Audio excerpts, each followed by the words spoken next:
All right, hello everybody. I'm Dr. Kevin Jennings, and this is my cybercrime course, which hopefully is a subject you're interested in. But we are going to talk this semester a lot about cybercrime, digital forensics, law enforcement response to cybercrime, all kinds of super interesting subjects. So let's go ahead and get started. If you've watched any of my other courses, you'll know that every section I like to do kind of a funny internet picture of the section to get you all set and ready to go and in the right mood for learning. So here's today's.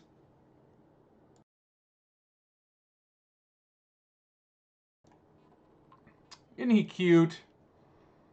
Aww, he's such a good boy.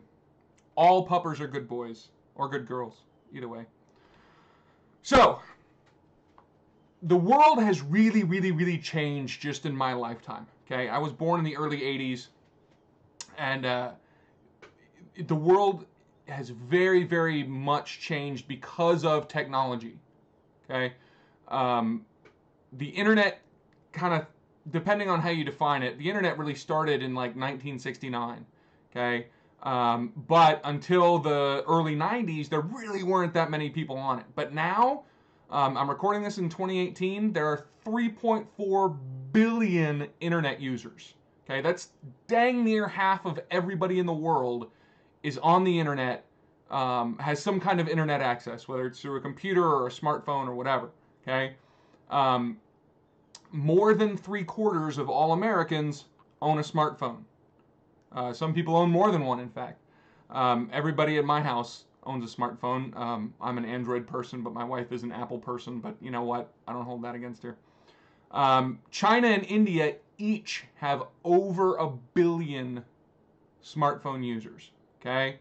And 79% of American adults use Facebook.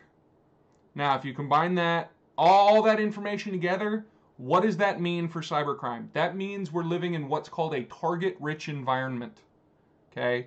There are all kinds of cybercrimes that the bad guys can commit, and they have a darn near unlimited source for victims.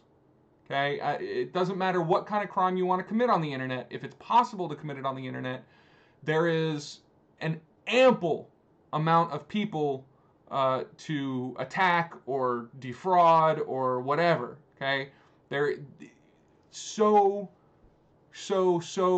many people are out there for the bad guys to target, and that means we need to protect ourselves. One of the ways we can do that by learning about cybercrime. Okay, technology changes our behavior. I mean, trust me. Again, I grew up in the 80s, and life was a lot different before the internet, before computers were a big thing, before smartphones were a thing. I was watching on TV a couple days ago, and this comedian was talking about how she was over at her elderly mother's house, and a friend called her on her cell phone, and her mother says, "Who is that?" And she says, "Oh, it was my friend." And her mother says, "How did she know you were here?" In the days of smartphones, that sounds like a ridiculous question. Back before smartphones and cell phones in general, that was a perfectly normal question, right? I remember growing up, I had to call my friend's house to see if they were home, and usually their parents picked up. I had to say, "Hey, is so-and-so there?" And if they said, "No, they're not here," I just didn't talk to them. Okay? I couldn't figure out where they were based on, and I couldn't call them if they weren't home. But the way that technology changes behavior, the study of how technology changes behavior is called technic ways, okay? And it absolutely does change behavior. I mean, in recent history, all we have to do is look at things like Pokemon Go, right? Pokemon Go absolutely changed the behavior of millions of people.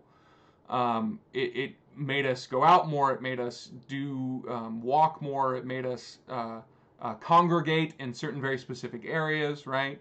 But computers in general and the internet have really changed the way we do so many things. I mean, look at what we're doing right now.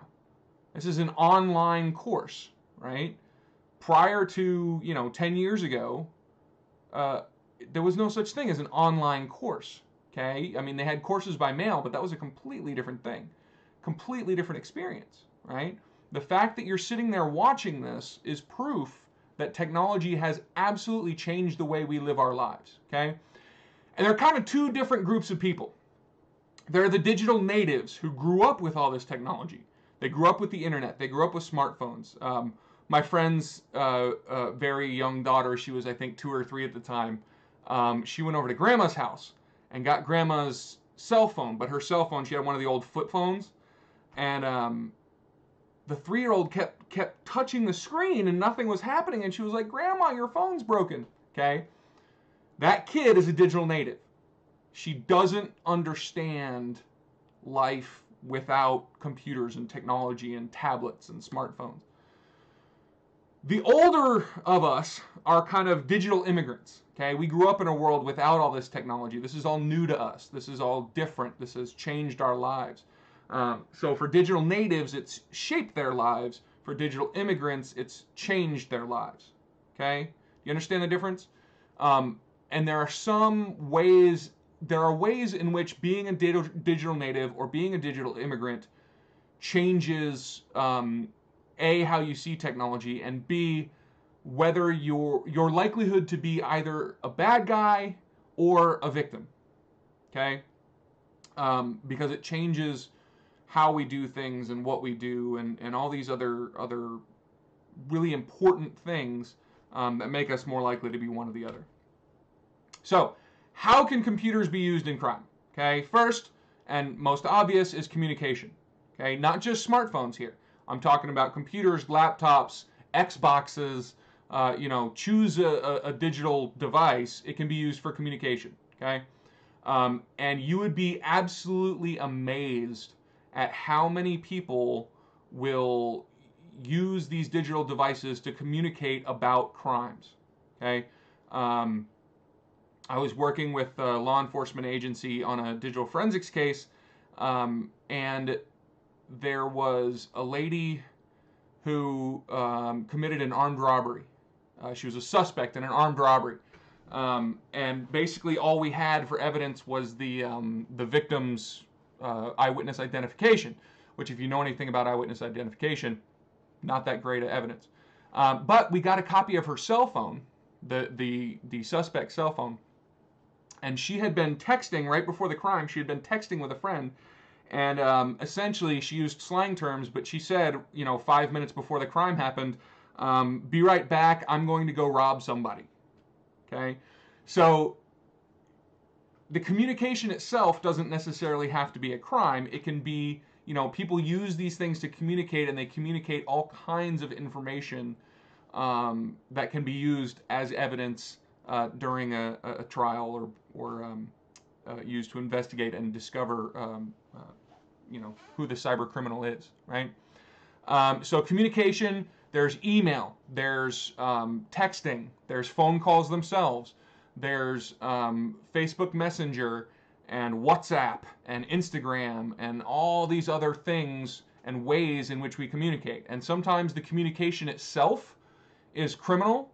For instance, if you send somebody with Snapchat, if you send somebody a picture of, a 14-year-old naked, that's illegal in and of itself. Just that communication is an illegal act. Or it can be, that communication can be planning for a crime, right? Or it can be just kind of incidental to the crime, like the example I just discussed 10 seconds ago. Computers can also be used as a tool to commit crime. Okay, so there are crimes where it's my computer is the tool I use to commit the crime. So if I break into a Department of Defense mainframe and steal things, or I send somebody a virus, or I do any of those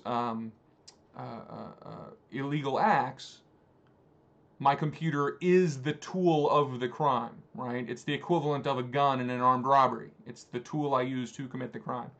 And then finally, there's the computer as kind of an incidental device, okay? Different crimes will leave different kinds of evidence on different kinds of digital devices. So there was a case, same law enforcement agency. There was a case where we investigated. It was a series of pharmacy robberies. People were breaking into these pharmacies and stealing drugs and money. And we got their GPS device. Okay, so they didn't use the GPS in their phones. They had like a TomTom or a Garmin or whatever, little GPS things in their cars. And we were able to find evidence on that GPS device that linked them to many more robberies than they were suspected of across many more states. That digital device was just kind of incidental to the crime. It wasn't used as a tool of communication. It wasn't used as the actual tool to commit the crime. It was just kind of incidental to the crime, but that evidence was able to be used in a really, really great way that put those guys away for a long time. Okay? Computer crime has a lot of really interesting facets to it. Okay? The first is that it allows anonymous communication, right? Obviously, you know who I am because A, I introduced myself, and B, there's video of me that you're watching right now. But if I go on, Reddit, I can create a user profile that has little to no link to my actual life, and then post whatever I want, and nobody will know that it's me, Kevin Jennings, doing that posting. They can only see my username. There are boards where you don't even get a username. It's just completely anonymous. The most obvious example being 4chan, which if you have not been to 4chan, don't go to 4chan. It is, you remember in the original Star Wars where Obi-Wan's like, a wretched hive of scum and villainy. And that was a terrible accent, I know. Don't email me about that. But the wretched hive of scum and villainy thing, he was wrong. It's not Mos Eisley. It's 4chan. But you can post completely anonymously there. You don't even have to have a username. And that gives people a certain security that makes people act differently. I've noticed it myself. When I am on a web page where I have an anonymous username, I act differently than I do on, say, Facebook, where my actual name is linked to my comments. Okay? So that anonymity changes people's behavior. Sometimes for the better, but most of the time for the worse. Okay? Another interesting facet of computer crime is the dark web. Okay? The dark web is, we'll get into this a lot more later on in the semester, but in essence, the dark web is a special section of the global internet that is not indexed by search engines like Google, and you need special technology to access it, like Tor, which we'll talk about Tor in a bit. But that, not only is that anonymous, but it's also hides your identity even from more sources than, say, Reddit does. Okay, so Reddit, the server, the people who run Reddit can link your username to your real life personage based on your IP address. Okay, and we'll talk exactly about what exactly an IP address is later. But on the dark web, they can't. Okay, because the Tor, the service that you have to use to access the dark web, anonymizes that using a proxy, which is really cool. But there's a lot of criminal activity that goes on there because of that enforced inability for anybody to know who anybody else is. Okay, and we'll talk more about the dark web in later chapters. Another interesting facet of computer crime is Bitcoin. Bitcoin exploded not too long ago, and now it's in the process of crashing. But it's essentially a cryptocurrency, meaning that it has no physical aspect to it. It's not like gold or, say, a US dollar where like I can touch it and hold it. A cryptocurrency is just kind of a series of numbers that exist only on the internet, but it has value, just like a stock in a company has value. And that value goes up and down compared to other things of value like the US dollar. So at one point at its height, Bitcoin was worth right about $20,000. The exchange rate was about 20,000 US dollars for one Bitcoin. As I'm recording this, it's much, much lower than that. It's like $3,000 or $4,000 for one Bitcoin. And when you're watching this, it might have gone up, it might have gone back down. That's the nature of how these things work. But Bitcoin and those other cryptocurrencies, criminals love using those as a means of exchange because they are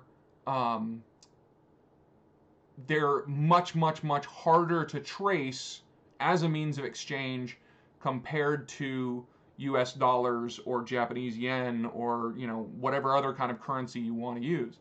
Some cryptocurrencies are even harder to trace than Bitcoin. Bitcoin's a really popular one, but there are many others, and some of them have kind of additional built-in, let's hide the identity of who owns these coins and where they're going and all these things, which makes it much easier for criminals to accept payment for services or products or whatever without law enforcement being able to use the money trail to track them down.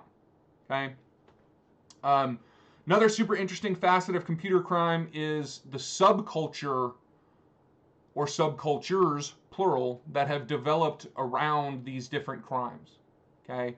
A subculture, if you don't know, is kind of a group, a smaller group within a larger culture. So in this case, the larger culture would be kind of internet users, I guess. Or you can say Americans or you know, world population.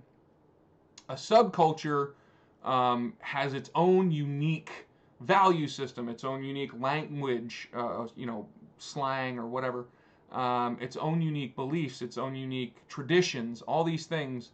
And there are lots of different subcultures that arise around different particular criminal acts. Okay? So digital piracy. There is a digital piracy subculture that has its own values and norms, and they have, for instance, the people who create the pirated goods are seen as the higher level in this subculture, whereas people who only take are seen as a lower level, right? There's a particular subculture around child porn. They have their own, you know, ways of communicating and ways of talking to each other and ways of dealing with each other and their own value systems and their own everything. So there is kind of a general subculture of computer crime, and then there's kind of crime-specific subcultures, and that is absolutely fascinating to me as a computer crime researcher. Does computer crime require technical knowledge? Like, do you have to be very smart or very educated in computers or have a degree in computer science to commit a lot of these crimes? And it really depends on the specific computer crime you're talking about. Most of this stuff, no. You don't have to have much technical knowledge at all. You can become a software pirate, you know, with 5 seconds of you know, Googling and figuring out, okay, what program do I download? Okay, now what website do I go to? I mean, it's really that easy.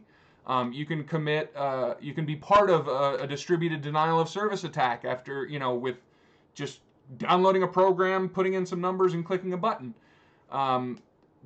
It is very, very easy to commit some crimes.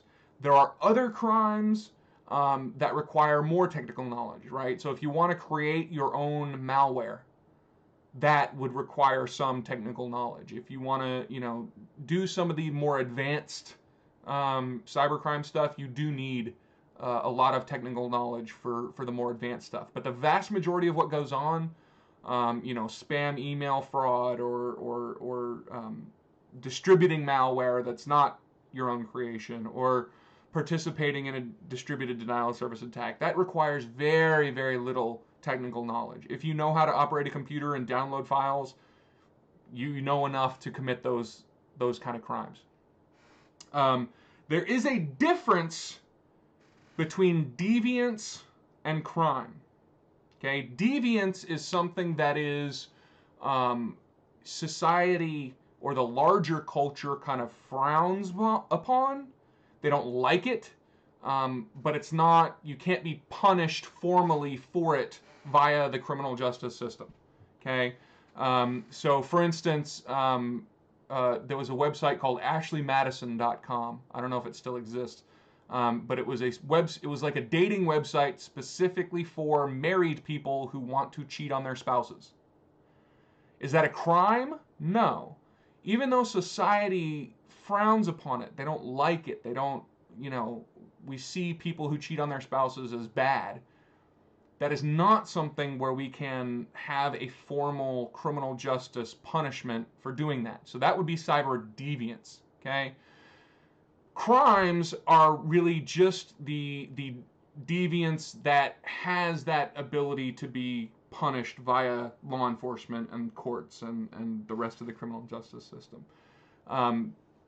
But what's deviance in one country might be crime in another, right? So going back to the previous example, cheating on your wife might not be criminal here in the United States, but if you go to certain other countries, say Saudi Arabia, I'm pretty sure it's illegal in Saudi Arabia to cheat on your spouse. So what becomes deviance and what becomes crime is different depending on what you're talking about and where exactly the law applies.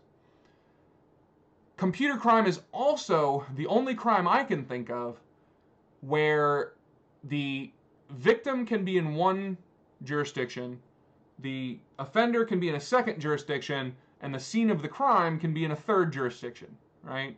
Which makes it incredibly difficult to prosecute and investigate, and we're going to talk a lot more about that in the next section, in fact. But jurisdiction, there are definitely jurisdictional issues, both geographic jurisdiction and level of government jurisdiction and all kinds of other things. The last thing I'm going to talk about today is hacking groups. Okay, hacking groups are a really interesting specific subculture within computer crime. So a lot of times computer criminals, they love to form groups and gain status in that group by committing more and better crime. Okay, the most famous hacking group in the 21st century is Anonymous, right? And Anonymous is not a well-defined group. They don't have a hierarchy. They don't have a rigid membership. They're kind of this amorphous, semi-open group that, essentially anybody who wants to say they're a member of Anonymous can be a member of Anonymous. They're a very interesting collective rather than a hierarchical or organized subculture. But there are other hacking groups. Back in the, way back in the day, there was the Legion of Doom, which was an old school hacking group. There was LulzSec, which was a little more organized group, as was an offshoot of Anonymous. There are lots of these different hacking groups throughout history, because a lot of cyber criminals really like being better than others. Okay, so one of the famous computer criminals, Kevin Mitnick. Kevin Mitnick was active in the 80s and the early 90s as a criminal hacker, and he never made a dime off of his hacking. He stole a whole bunch of information. He got all kinds of trophies from his hacks, but he never actually stole any money. But he was able to. One of the things that became his downfall was that he was constantly hacking with other people, friends, acquaintances from the internet. And he wanted to beat them. He wanted to be better than them, which means he had to show them what he was doing, which means it wasn't private anymore, which, as soon as two people know something, It's no longer a secret, right? So these hacking groups are a very interesting phenomenon, and they're a great place for law enforcement to find things like evidence. And if they can, it's one of those things where law enforcement can go in, bust one member of the group, and then use that member to kind of work up the ladder, right? He can give up a bigger fish, and then they can get a bigger fish, and then eventually we can get kind of the big main people from the group rather than just the little guys who were dumb enough to get caught in the first place. Anyway, I will be back with the second half of Section 1 in a moment.